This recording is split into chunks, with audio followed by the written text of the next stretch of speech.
PLN, Pertamina, Garuda, KAI, dan banyak lagi BUMN, semua terlilit utang besar dan bangkrut. Informasi berikut ini mohon jangan diartikan sebagai provokasi anti pemerintah atau anti pembangunan. Namun, pernyataan anak bangsa yang khawatir Indonesia telah menjadi negara terkorup, seperti dalam indeks korupsi yang terlampir.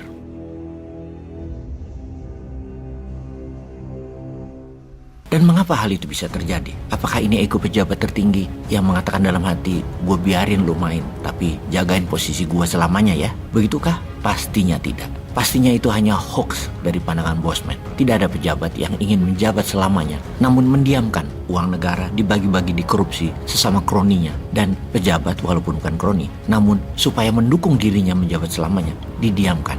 Bermain-main dengan jabatannya untuk memperkaya dirinya, pejabat dan kroninya. Benar begitu selama ini ya? Wah, nggak tahu juga. Namun semua itu harus kita perdalam. Membahas kita anti pembangunan dalam pemerintahan ini. Hal ini harus diluruskan karena kita tidak anti pembangunan dan tidak anti kegiatan membangun infrastruktur yang selama ini dibangun. Itu info hoax dari para buzzer rupiah seakan kita anti pembangunan yang dilakukan pemerintah saat ini. Sehubungan dengan itu kita jawab, benar, kita anti membangun dengan hutang. Karena membangun dengan hutang bisa bukan membuat pertumbuhan, namun bisa malah membuat bangkrut. Karena kita pasti semua setuju kalau membangun itu belum tentu bertumbuh atau membuat growth pertumbuhan, terutama ekonomi. Pasti setuju kan? Misalnya nih ya, misalnya seseorang menambah ruangan di rumahnya untuk disewakan jadi kos-kosan. Beda dengan merenovasi rumah untuk menambah garasi, untuk menambah mobil yang kreditan juga. Dalam jangka panjang nilai mobil akan turun. Di sini membedakan bahwa yang satu membangun untuk bertumbuh,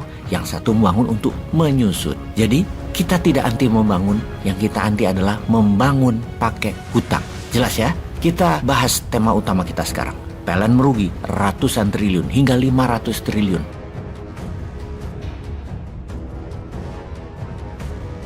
Padahal nggak ada masyarakat yang ngutang bayar listrik kalau telat bahkan dimatiin. Pertamina rugi ratusan triliun.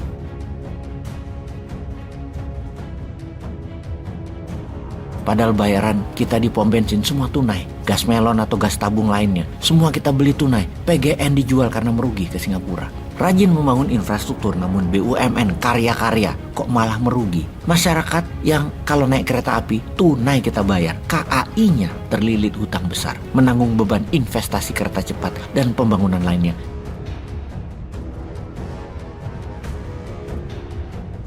Yang tidak menghasilkan sales atau penjualan bagus dan lama jadinya. PDAM banyak yang bangkrut, padahal masyarakat bayarnya nggak pernah telat. Beli pupuk, petani bayarnya tunai. Pusri bangkrut, petani tetap miskin, harga gabah rendah. Masyarakat membangun rumah, beli semen tunai. PT Semen Indonesia bangkrut. Bahkan asuransi masyarakat bayar tunai. Asabri dan Bumi Putra bangkrut.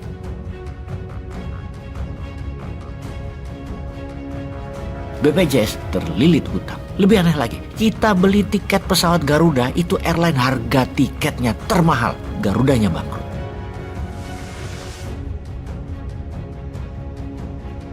Yang parah lagi nih ya, bayar pajaknya rakyat kita rajin. APBN-nya jebol, ambyar, dan defisit neraca APBN tekor kebanyakan biaya. Hutang negara naik 5.000 triliun dalam 8 tahun atau naik 300% atau naik 3 kali lipat dari sebelumnya. Namun pertumbuhannya hanya 20%, tidak sampai seperempat pembangunan dibanding sewaktu dirinya menjabat di awal 8 tahun yang lalu. Memang idealnya kalau mengerti cara mengelola keuangan, baik itu kelolaan bisnis atau kelolaan anggaran domestik rumah tangga. Kalau invest 1 miliar dalam 5 tahun, lunas pinjamannya dan usahanya masih berjalan baik, di mana setiap tahun ke depannya masih plus, masih dapat 200 juta rupiah. Bukan invest 1 miliar dalam 5 tahun hanya dapat 250 juta, hutang 1 miliarnya dan bunganya masih menumpuk belum terbayar, yang 250 juta habis buat biaya harian. Itu mismanagement atau tidak merit kelolaannya namanya. Bukan membangun apalagi bertumbuh. Itu tidak amanah pengusahanya atau tidak amanah kelolaan rumah tangganya. Maaf ya, berusaha menghindari kata-kata pejabat dan pemerintahnya tidak mampu.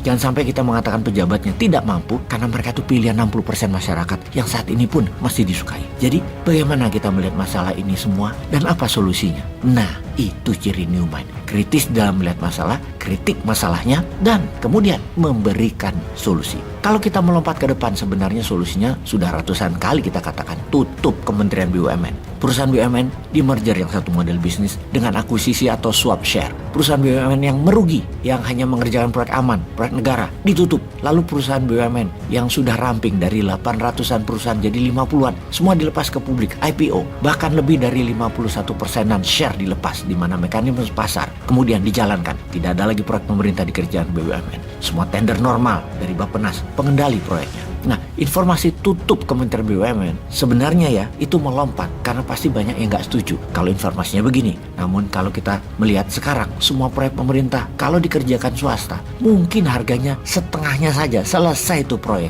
Ini dengan BUMN sudah mahal 2 kali lipat, merugi lagi. Merugi itu karena dikorupsi. Dah, sesederhana itu. Dari office boy sampai pejabat teratasnya itu main semua. Dan itu terjadi di semua proyek. Dah, itu aja. Korbannya bukan saja anggaran besar negara yang nanggung. Namun sampai subkontraktor yang swasta semua disikat dengan bayaran ditunda-tunda. Sampai pejabatnya pada ganti. Dah, mampus tuh semua subkontraktor. Tahunan gak dibayar. Bergiliran dah tuh pejabat-pejabatnya diberikan. Yang biasanya kroni pejabat kementerian, geng politikus partai berkuasa dan sejenisnya. Cuan terima kasih atas dukungannya menjadi pejabat. Bener deh, mana ada yang benar-benar berpikir buat bangsa dan negara. Jadi untuk menghilangkan korupsi dan membuat negara bertumbuh bagaimana? Ya bubarin proyek diberikan ke BUMN. Ini langkah pertama. Yang berikutnya, nanti aja lah, tunggu pegang mandat. Peace.